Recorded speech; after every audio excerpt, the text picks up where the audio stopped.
Hope you guys are doing quite well. Welcome back. Today I think we'll be starting something fun. Tomorrow is my birthday. I'm turning 34. Yes! Very nice, very excited. But I think we should restart a photography company. I think that might be fun. So moving forward, I think what we'll do is we'll cover all the aspects of starting and running your own photography business, because I think it's important. Plus I haven't advertised any of my own stuff in the last 2+ years, so technically I haven't done anything since COVID started, so we might as well just restart my photography company. So we'll cover things like the type of gear that I like to use and the type of gear that I choose to actually start my company with. We'll only use one camera, one body. We might grab a light, yeah, just one light, and just play around with it a little bit as well, just so we can get started and move from there. So I think it should be quite fun. So you guys should tune in, stay connected, and ask questions, because it's gonna be quite fun. You're gonna learn quite a bit and do even more, I think. So yeah. Anyway, let's get started. Let us build a company.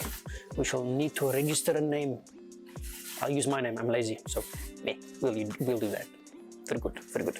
Anyway, catch you guys real soon. Let's get busy. Hey dudes, hope you're all doing quite well.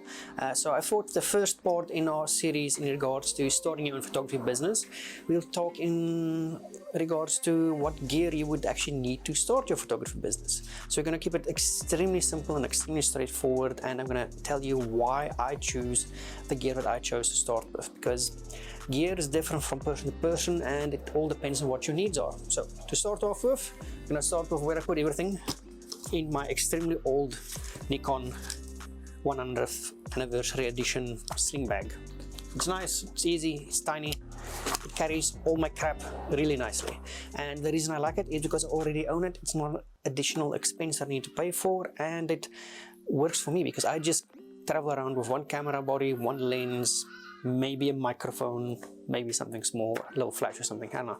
But normally I like to keep it nice and small and easy because it just makes traveling around quite easy. Plus, if I need anything else, I just put it inside the vehicle, grab it whenever I need it. So let's talk about camera bodies. Now, you can think that a lot of different camera bodies are available. I've tested a stupid amount of them all, and I chose Nikon. Now, why did I choose Nikon? Well, I've got a Nikon bag for one, so it would be the first time in many years that Nikon camera actually goes into the bag. But I didn't choose Canon because I don't like the restrictions Canon puts on their cameras. Also, I don't really like the files that come out of the R5 that much. The R5 is an awesome camera. It's stupidly sharp, it delivers awesome photos and everything else, and it works very awesome. But for me, I don't know, it just doesn't have a nice feel to it. The Fujifilm is also quite nice. I had the X-T4, two of them. I killed both those cameras, unfortunately. It happens. The first one stopped working when I was shooting tethered, and it refused to continue working. The camera just kept switching off. And the second X-T4 I had, it stopped writing RAW files. So that's a bit of a problem because, well, I shoot RAW files, so it's a bit of a pain in the arse. Another system that I did use and enjoyed quite a bit, which I thought about using for starting out, was the Panasonic S1 and the S1R. Both really awesome cameras, but the problem is with those, in South Africa, the lenses, they are stupid expensive. So it's not really economical or viable to use that for a business type of setting, because you'd spend most of your profits on lenses and things like that. So instead of doing that, I just said, you know what, not for me. Sigma also makes nice cameras. The FPL or FL came out recently. It's not a bad camera, it's nice, got a lovely electronic shutter on it. But the form factor doesn't fit my hand that well, so I just skipped that one as well. Olympus also makes really awesome cameras. Do not knock Micro Four Thirds, they are sharp as hell, and if you use them correctly, you can get some really awesome shots. I'll put one up of Nikki from a Godox event that was shot with the EM1 Mark III, I believe. Nice camera, kit lens, very nice combo, but it doesn't fit my hand very well because of the way that the grip is formed. It doesn't work that well, which is sad, but it's one of those things, unfortunately. So out of all the different brands I've tried, I decided to stick with Nikon because it hasn't died yet and it's easy to use, and I like the stuff that comes out of camera just nice and easy. So what we've got is, we've got a Nikon Z7 Mark 1 used camera, not new, because we are starting a business, so we want to keep things not that expensive, so we're buying used gear only. So the Z7 Mark 1 I picked up used, especially with the Nikon discount going on currently. Nice and cheap, because I traded in a bunch of stuff for it as well, so it didn't really cost me that much. And along with that, we're just going to go nice and easy. We've got the 24-70 f4S kit lens. It's a nice sharp lens, does everything that I need to do. It's recording me right now. Justin's behind the camera opening everything for me. So we've got the Z7 Mark 1 and the 24-70 for a kit lens, and that will be our starting gear.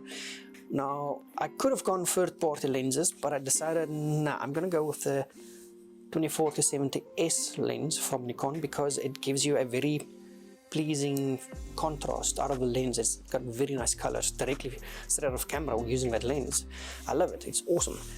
So this, I believe, would be a nice starting kit for me. Why did I choose the Z7? Well, I want to sell prints, because we are starting a photography company, so we need to diversify the way that we make money. So one of the ways that I am going to aim to diversify the income a little bit more would be to actually use a Z7, because it's got a very high megapixel count, 45 point something I think, and using that to make prints, I can go nice and large prints, make more money, and I can go nice and small prints, still make money, because it's got a very high quality sensor. No AA filter, so the sensor readout is stupidly sharp. Bayer sensor as well, or Bayer filter on the sensor. Yeah, it's not bad, it's very nice. Moray is not a problem for me, so I don't really care for not having an AA filter, so for me it's perfectly fine. So for my use case, the Z7 works just fine.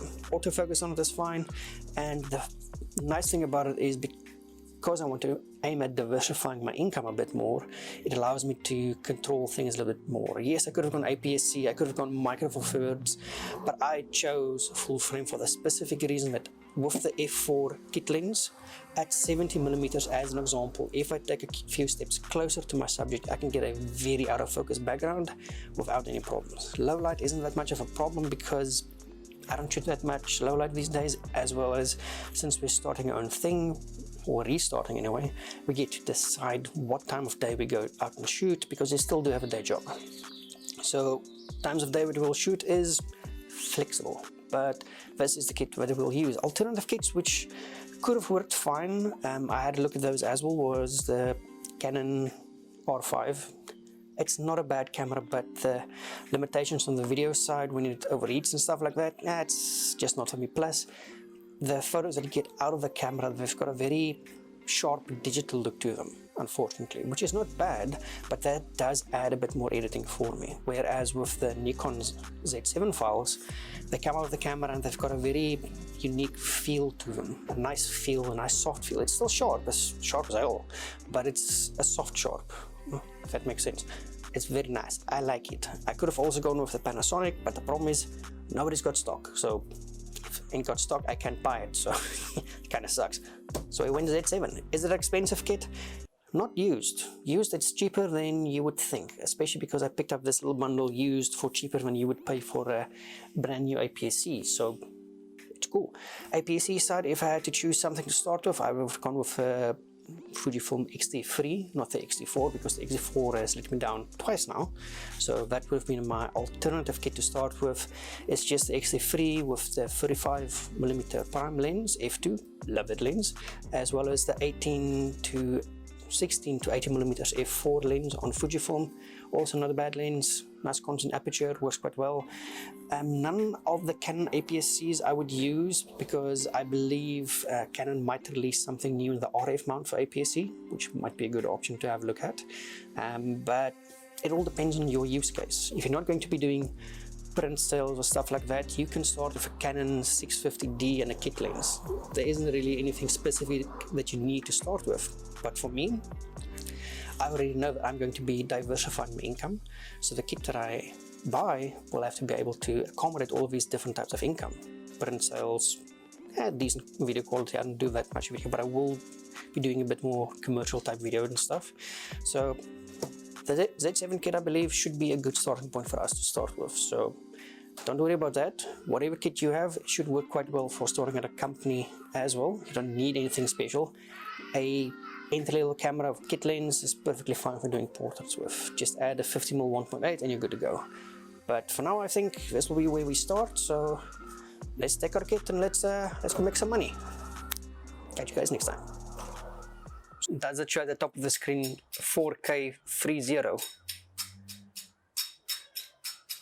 I think so. Close enough, close enough. Hey guys, hope you guys are doing quite well. So moet ek wag vir die honde. Want hulle gaan baie loud wees. And move yourself.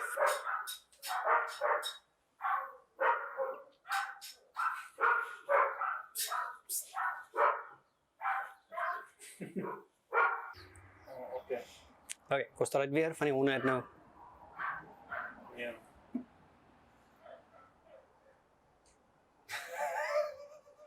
That will make a nice meme.